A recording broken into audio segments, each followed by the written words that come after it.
Hi hello friends, అందరు ఎలా ఉన్నారు? బాగున్నారు? నేనైతే చాలా బాగున్నానండి. నేను బ్లౌజ్ కటింగ్కి తొందరగా అయిపోవడానికి ఇలా పేపర్ కటింగ్ అయితే చేసి పెట్టుకుంటాను. హ్యాండ్స్ అయితే కటింగ్ అయితే చేయలేదండి. పేపర్ కటింగ్ హ్యాండ్స్ అయితే ఇప్పుడు చూపిస్తాను చూడండి.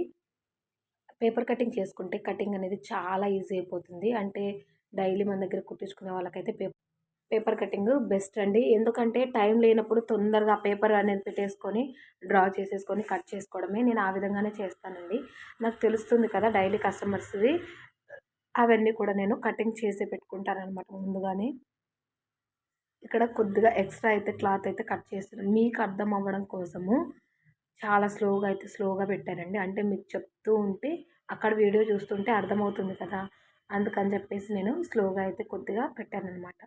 ఇక్కడ ఎక్స్ట్రాస్ కట్ చేసుకున్నాను కదా! మళ్ళీ కొద్దిగా క్లాత్ ఎక్కువ అనిపించి స్కేల్ తీసుకొని నేను స్కేల్‌తో అయితే మళ్ళీ డ్రా చేశాననమాట. మీషోలో నేను ప్రొడక్ట్స్ అయితే ఆర్డర్ పెట్టానండి. మీకు నిన్నటి వీడియోలో చూపిచ్చాను. మనకి టైలరింగ్‌కి సంబంధించి అన్నీ ఉంటాయన్నమాట. అందులో scales, L scale, curve scale, arm hole రౌండ్‌కి, మార్కరు, అలాగే వచ్చేసి వీలరు, మార్క్ వీలర్ ఉంటుంది కదా! అది. ఇలా అన్నీ కూడా ఆ ప్యాకింగ్ దాంట్లో అయితే వచ్చాయన్నమాట. ఆ వీడియో అయితే ఖచ్చితంగా చూడండి. ప్రతి ఒక్కరికి కూడా యూజ్ అవుతుంది. ఇక్కడ నేను ఏం చేశాను చూస్తున్నారు కదా! ఒక లైన్ అయితే డ్రా చేసేసుకున్నాను. స్ట్రెయిట్‌గా ఉండడం కోసము. ఇంక మళ్ళీ ఇక్కడ బ్లౌజ్ ఉంది కదా! దానికన్నా లెంత్ కొద్దిగా ఎక్కువ కావాలి అన్నారనమాట. నేను ఫస్ట్ మర్చిపోయి అలాగే పెడుతూ ఉన్నాను. తర్వాత గుర్తొచ్చేసి మళ్ళీ వచ్చేసి లెంత్ అనేది ఎక్కువ కావాలన్నారని చెప్పేసి కొద్దిగా ఎక్కువైతే పెట్టానండి. మనకి దీనికి ఇక్కడ సైడ్ జాయింట్ అయితే కొద్దిగా పడుతుంది. కొద్దిగా అయితే ఇలా పెట్టుకొని ఒక హాఫ్ ఇంచే అండి, ఎక్కువ కూడా లేదు.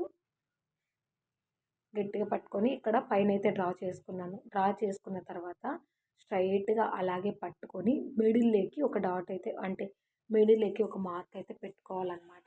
ఇలా స్ట్రైట్‌గా పట్టుకొని చూస్తున్నారు కదా! ఈ విధంగా బాగా కుదురుతుందండి ఫిట్టింగు. నేను చెప్పాను కదా నైటీతో కుట్టాను అని చెప్పేసి. బ్లౌజు నైటీతో కుట్టానండి బ్లౌజు. ఒకసారి అయితే చూడండి ఆ వీడియో కూడా. మీకు నచ్చుతుంది. ఫిట్టింగ్ కూడా చాలా బాగా వచ్చిందండి. ఇక్కడ పట్టుకొని ఇలా ఒక మార్క్ అయితే డ్రా చేసుకొని ఇక్కడ లాస్ట్ ఈ లెంత్ ఎంతుంది అని చెప్పేసి ఒక డ్రా అయితే వేసుకున్నా. ఒక గీత అయితే గీసాననమాట. మనకి జాయింట్ పడుతుంది. ఆ జాయింట్ కూడా ఏ పీస్ వేసుకోవాలన్నది ఇక్కడ చూపిస్తాను చూడండి.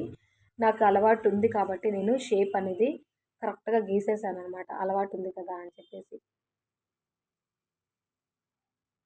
మీకు అర్థం అవ్వడం కోసం ఇక్కడ స్లోగా పెట్టాను వీడియో. ఇంక నేను పైన ఎక్స్ట్రా క్లాత్ అయితే ఉంది కదా కట్ చేసిన తర్వాత, ఆ క్లాత్‌ను నేను సైడ్ జాయింట్‌గా అయితే వేస్తాను. అది కూడా ఇక్కడ చూపిస్తాను చూడండి. చూసారా? ఇక్కడ ఏదైతే ఎక్స్ట్రా పీస్ వచ్చిందో అది ఇక్కడ నేను ఈ విధంగా జాయింట్ అయితే చేసేస్తాను. మనకి కింద లూజ్ అనేది హ్యాండ్ లూజ్ సరిపోతుందండి. పైన కొద్దిగా తక్కువ వస్తుందనమాట. అది అక్కడ జాయింట్ చేస్తే సరిపోతుందనమాట. ఇప్పుడు ఇక్కడ బ్లౌజ్ పీస్ అయితే ఈ విధంగా చేసుకోవాలి. చూసారు కదా! మనకి ఇక్కడ పట్టీ అనేది కొద్దిగా మందం అనిపిస్తుంది కదా! అది కిందకి వేసుకోవాలన్నమాట. కిందకి వేసుకొని ఇప్పుడైతే మనం పేపర్ కటింగ్ ఏదైతే చేసి పెట్టుకున్నామో ఆ పేపర్ కటింగ్‌ని ఇక్కడ పెట్టేసుకొని డ్రా చేసేసుకోవాలి. చూసారు కదా! ఈ విధంగా కట్ చేసి పెట్టానన్నమాట. Front, back, cross belt. ఇక్కడ కొద్దిగా ఖర్చు కొద్దిగా పెంచమన్నారండి. అందుకని చెప్పేసి ఖర్చు కొద్దిగా అయితే పెడతాను. దీనికన్నా కొద్దిగా ఒక ఒక 1½ ఇంచ్, 1 ఇంచ్ అనుకోండి అంతే. బ్యాక్ పెంచామంటే ఖచ్చితంగా ఫ్రంట్ సైడ్ కూడా పెంచాలండి. మళ్ళీ మర్చిపోతారేమో. ఇక్కడ స్ట్రైట్‌గా ఒక లైన్ అయితే గీసేసి ఇక్కడ డ్రా అయితే చేస్తున్నాను ఇంకా. చూసారు కదా! నెక్ కూడా కొద్దిగా పెద్దది పెట్టమన్నారండి.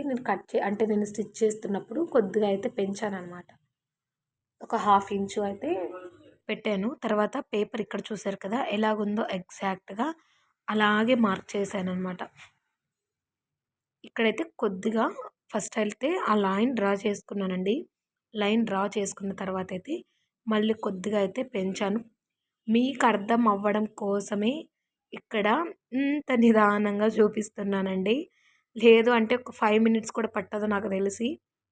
జస్ట్ లైనింగ్ పెట్టుకొని డ్రా చేసేసుకోవడమే కదా! తొందరగా అయిపోతుంది. మీకు అర్థం అవ్వడం కోసం ఇలా నిదానంగా చూపిస్తున్నాననమాట. ఇలా పేపర్ కటింగ్ చేసి పెట్టుకుంటే ఈ ప్యాటర్న్స్ వేరే అండి. మెజర్మెంట్స్ ఒక్కటే కదా! మళ్ళీ ప్యాటర్న్స్ పెట్టుకోవాలి అనుకున్నప్పుడు ఏం చేస్తారంటే, నెక్‌కి స్ట్రెయిట్‌గా షోల్డర్ పార్ట్ దగ్గరికి డ్రా చేసేసుకోండి. డ్రా చేసుకొని షోల్డర్ పార్ట్ ఏదైతే ఉందో అక్కడికి ఒక మార్క్ పెట్టేసుకొని, నెక్కుని చేంజ్ చేసుకుంటే మనకి సరిపోతుందనమాట. అంతే చాలా ఈజీగా అయిపోతుంది. ఇదిప్పుడు క్రాస్ కట్ అండి నేను. పేపర్ కటింగ్ చేసేటప్పుడు స్ట్రెయిట్‌గానే కటింగ్ చేశాను. ఇక్కడ క్రాస్‌గా అయితే పెట్టుకోవాలనమాట. చూస్తున్నారు కదా! మనకి ఎంత వీలైతే అంత క్రాసు. నేను మళ్ళీ మార్చానిక్కడ. నేను అక్కడ లాస్ట్ కార్నర్ ఉంది కదా! ఆ కార్నర్ దగ్గర చూసుకోలేదండి. క్లాత్ తక్కువ ఉంది కదా! ఇక్కడ మార్చ్ అయితే మళ్ళీ నేను డ్రా చేశానండి. అది చూసుకోలేదు. తర్వాత చూసుకున్నాను. ఇంకా చూసారు కదా! ఈ విధంగా పెట్టేసుకొని డ్రా అయితే చేసేస్తున్నాను. ఇక్కడ చూసారు కదా! కొద్దిగా 1 ఇంచ్ అండి. 1 ఇంచ్ కూడా కాదు. ఇలా ఎక్స్‌ట్రా అయితే అంటే మార్క్ చేశాననమాట. తర్వాత మనం బ్యాక్ పార్ట్‌కి పెంచాం గదా! ఫ్రంట్ పార్ట్‌కి కూడా పెంచాలనమాట కొద్దిగా. చూసారు కదా! ఈ విధంగా చిన్నగా నేనైతే మీకు అర్థం అవ్వాలని డ్రా చేస్తున్నాను. ఈ విధంగా ఒకవేళ మీకు కూడా డైలీ కస్టమర్స్ ఉంటే గనక ఈ విధంగా పెట్టేసుకోండి. ఈజీ అయిపోతుంది. టైం అనేది చాలా సేవ్ అవుతుందండి. నిజంగానే చెప్తున్నా కదా! చాలా టైం అనేది చాలా సేవ్ అవుతుంది. తొందరగా అయిపోతుందనమాట. కటింగ్ అనేది. హ్యాండ్స్ అయిపోయాయి. అలాగే బ్యాక్ అయిపోయింది. ఫ్రంట్ అయిపోయింది గదా! తర్వాత క్రాస్ బెల్ట్ కూడా నేను కట్ చేసి పెట్టుకున్నాను. అంతకుముందు షాపింగ్ ఎక్కువ చేసాము మాంగళ్యలో. అవి కవర్స్, పేపర్స్ ఉంటే గనక దాంతో కట్ చేసి పెట్టుకున్నాను. ఇవైతే న్యూస్ పేపర్స్ అయితే పోతాయి కదా! ఇంకా మన దగ్గర నా కాడ వేరే ఆప్షన్ అయితే లేదు. ఇవైతే బానే ఉంటాయి కదా! అని జెప్పేసి వీటిలతో అయితే కట్ చేసి పెట్టాను. ఇది కూడా నేను ఎక్స్‌ట్రానే తీసుకుంటున్నానండి. ఎందుకంటే అక్కడ ఫ్రంట్, బ్యాక్ 2 కూడా ఎక్స్‌ట్రా అయితే తీసుకున్నాను గదా! ఇక్కడ గూడా ఎక్స్‌ట్రా అయితే తీసుకున్నాను. బ్లౌజు ఈజీగా అయిపోతుంది. మీకేంటంటే ఫస్ట్ ఆఫ్ ఆల్ కటింగ్ తెలిసుండాలి. కొత్తగా నేర్చుకునే వాళ్ళకి. కటింగ్ తెలుసుకొనుంటే చాలండి. క్రాస్ బెల్ట్ అంటే క్రాస్ కట్, నార్మల్ కటింగ్ అంటూ ఉంటది. అంటే నార్మల్ కటింగ్ చేస్తే మాత్రం కరెక్ట్‌గా టైట్‌గా పట్టేసినట్టు అలా ఉంటదనమాట. కొద్దిగా క్రాస్ పెట్టి కట్ చేశామంటే ఏమవుతుందంటే, ఫ్రీగా ఉంటుందనమాట క్లాత్ మనకి.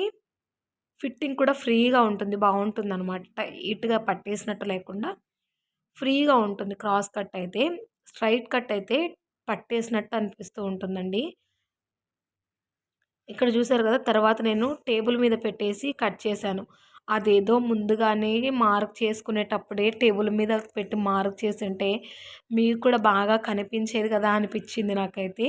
అయినా క్లారిటీ ఉంది కదా అండి మీకైతే ముందు వీడియోకి ఇప్పుడైతే. తర్వాత అనిపిచ్చింది నాకైతే ముందుగానే పెట్టుండొచ్చు కదా! టేబుల్ మీదనే పెట్టి మార్క్ చేసి ఉండాల్సింది అనేసి అనిపిచ్చింది.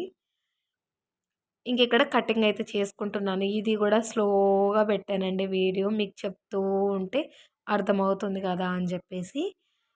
ఇంకా ఏంటంటే ఫ్రాక్స్ స్టిచ్ చేయాలన్నాను కదా! కొత్తగా హ్యాండ్ కటింగ్ అయితే ఒకటి చూసాను. అదైతే ట్రై చేయాలనుకుంటున్నాను. ట్రై జేస్తాను. మనము నార్మల్‌గా అందరూ చేసేదానిలాగా కొత్తగా వెరైటీగా అయితే చేస్తాను దాన్ని కొద్దిగా నాకు ఇంకొద్దిగా ఐడియా అయితే వచ్చిందనమాట. చేస్తాను అది గూడా. మన ఛానల్‌ని ఇలాగే సపోర్ట్ చేస్తూ ఉండండి. మంచిగా ముందుకెళ్ళాలి. మీ సపోర్ట్ ఉంటేనే జరుగుతుందండి. గివ్ అవే అయితే మన ఛానల్‌లో 2600 గనక అయ్యారు సబ్స్క్రైబర్స్ అంటే ఖచ్చితంగా గివ్ అవే అయితే తీస్తాను. గివ్ అవేకి ఏమిస్తాను అన్నదైతే నేను మెన్షన్ చేయనండి. సర్ప్రైజ్‌గానే ఇస్తాననమాట. ఇంతకుముందు కూడా ఒక గివ్ అవే తీశాను. అది కూడా షేర్ చేశాను. మన ఛానల్‌లో కూడా వీడియోసు. చూడండి డాట్స్ ఏంటంటే ఈజీ అండి. అంటే కొత్తగా నేర్చుకున్న వాళ్ళకి కష్టం గానీ హ్యాండ్స్ కూడా కట్ చేశాను కదా! షోల్డర్‌కి స్ట్రెయిట్‌గా ఈ విధంగా పట్టేసుకొని ఒక డాట్ అయితే డ్రా చేసేసుకోవాలి. ఈజీగా వస్తుందనమాట. షేప్ కూడా పర్ఫెక్ట్‌గా వస్తుందండి. కొందరేంటంటే నెక్ సైడ్ ఉంది కదా క్లాత్ అది కొద్దిగా తక్కువైతే పెట్టి తీస్తారు. ఇలా స్ట్రెయిట్‌గా పెట్టేసామంటే బాగా వస్తుందనమాట. ఇంకా అక్కడ మనకి బుక్స్ పట్టి, కాజా పట్టి దగ్గర ఉంటుంది కదా! అక్కడ కొద్దిగా లెంత్ అనేది కొందరు ఎక్కువ ఇష్టపడతారు, కొందరు ఎక్కువ ఇష్టపడరండి. చిన్నగానే పెట్టుకుంటారు డాట్స్ అనేది. కొందరు ఎక్కువ పెట్టుకుంటారనమాట. ఇక్కడ రౌండ్ తిరిగే చోట మనము ఎక్కడైతే స్క్వేర్‌గా గీసేసి రౌండ్ తీస్తామో అక్కడ కొద్దిగా ఈ విధంగా మార్క్ అయితే చేసుకోవాలి డాట్ కోసము. ఈజీ అనమాట. నేను డాట్స్ కోసమే ఒక వీడియో అయితే క్లియర్‌గా షేర్ చేస్తాను. మన ఛానెల్‌ని సబ్స్క్రైబ్ చేసుకొని ఉంచుకోండి. ఇలా పట్టుకుంటే ఈ 2 ఎదురెదురుగా రావాలనమాట. నేను మార్క్ అలా చేశాను గానీ, డాట్స్ క్రాస్ అక్కడ ఆర్మ్ హోల్ దగ్గర ఉన్న డాట్, ఈ మిడిల్ డాట్ ఏదైతే ఉందో స్ట్రెయిట్‌గా ఉండాలి. మనం ప్రిన్స్ కట్ కట్ చేస్తాం గదా! ప్రిన్స్ కట్‌కి మార్క్ చేసుకుంటాం కదా! ఆ విధంగా ఉండాలనమాట. నేను ఖచ్చితంగా మీతో షేర్ చేసుకుంటానులెండి ముందు ముందు వీడియోస్‌లో. మన ఛానెల్‌ని సబ్స్క్రైబ్ చేసుకొని ఉంచుకోండి. ఈ వీడియో నచ్చితే లైక్ చేసి, షేర్ చేసి, కామెంట్ చేయండి. సబ్స్క్రైబ్ చేసుకోవడం మాత్రం మర్చిపోకండి please friends. Thanks for watching.